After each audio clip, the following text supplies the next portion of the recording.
I'm fine in the West. Yo, what's up mga kaibigan? Nalina tayo magkwentuhan. So quick update muna tayo sa ating key game sa araw na ito. Panalo ang Boston Celtics laban sa Philadelphia 76ers sa score na 106-99.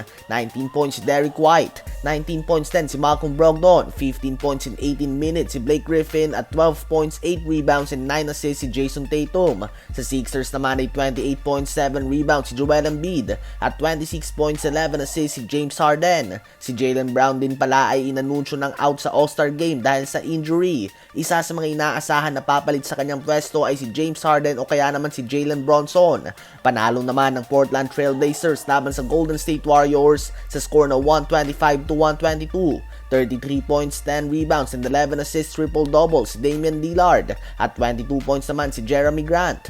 Sa Warriors naman ay 31.6 assists si Klay Thompson, 38.7 assists si Jordan Poole, 18 points, 10 rebounds si Andrew Wiggins at 18 points din si Donte DiVincenzo.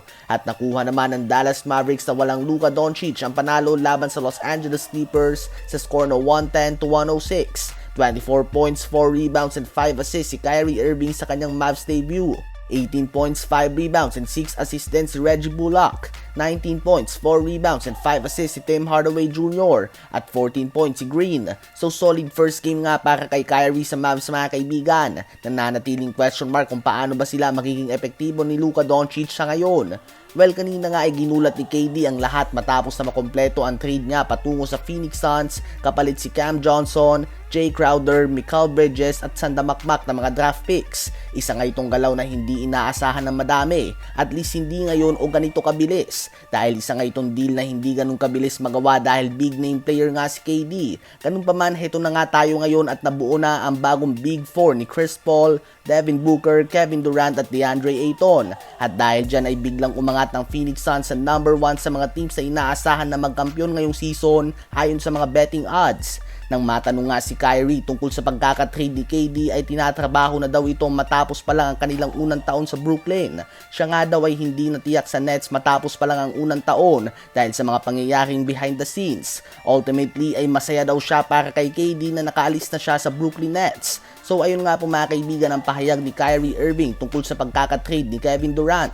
Isa nga itong statement na tila ba may simpleng patama sa Nets front office. Although ang trade na ito ni KD ay mutual decision mula sa dalawang team na ito. Ginusto ito ng Suns, Nets at pati na din ni Kevin Durant. At ngayon ay ito na nga tayo, may panibagong super team na inaabangan ng madami.